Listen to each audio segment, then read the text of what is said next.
Point number one is to only go to bed when you can't keep your eyes open, sleepy, tired. So now sleep is a drive state. So in the same way someone has a drive to drink when they feel thirsty, they also have a drive to sleep when they feel sleepy. So if you set your bedtime by your watch and give yourself a fixed bedtime, what you would do is go to bed and be awake. And typically when people are in bed awake, they lie there trying to force sleep, trying to fight with sleep, which just makes them anxious and agitated, which just makes it even harder for sleep to come. So give yourself permission, no matter what time it is, to go to bed when you are sleepy, because you cannot sleep unless you are sleepy tired. Point number two is to get up at the same time every single day. So this is probably one of the most important pieces of advice I can give you, and to give you an analogy of why that's so important, I'm going to use John. So John is a normal sleeper, and he typically tends to sleep around about 7 hours each night, and he wakes up around about 6 AM. So the only thing that produces sleep is wakefulness. So the only thing that produces that drive to sleep is being awake.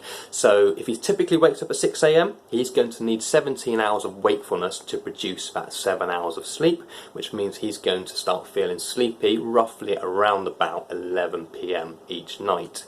But if instead he had a lie-in and woke up at, say, 10 o'clock, he still needs that 17 hours of wakefulness, but so the next night he's going to feel sleepy at around about 3 AM. So that's why typically people tend to sleep the worst on Sunday night, because their sleep drive is completely unregulated. Tip number three is a pretty easy one, and that's to get light. So as soon as you wake up, get light as soon as you possibly can, as bright as you can, and get as much light as you can during the first third of your day. Tip number four is to spend less time in bed. So people, when they're starting to have a sleep problem, what they start doing is they start trying to make themselves sleep by spending more and more time in bed.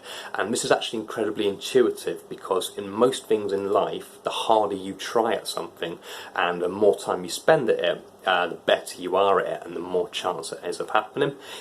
With sleep it doesn't work like that. So what you want to do is actually spend less time in bed, and you'll find that the quality of your sleep will increase, and also the quantity. Number five is that if you have a poor night's sleep, or you go through a period where you have a sleep problem, that is to do absolutely nothing.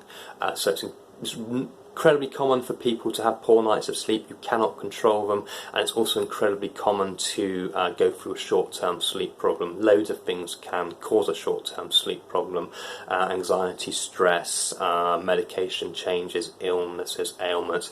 But when people start sleeping poorly after that sleep problem has occurred, is when they start changing their behaviours to try and make sleep happen. So typically some of these behaviours are napping, not going to bed when they're sleepy, waking up later and later in the day, and not and what that does is that fragments their sleep drive. This causes them to spend longer in bed, and they just get into the habit of trying to force and make sleep happen. So yeah, it's incredibly normal to have poor nights of sleep. It's incredibly normal to go for a short-term sleep problem. Just follow the 4 tips that I've already told you. So go to bed when you're sleepy, get up at the same time every day, get light, spend less time in bed, and that sleep problem will right itself. Alright, I hope this has been helpful for you. Please check out my work on the link provided, and thanks very much for watching. Alright, cheers, bye bye.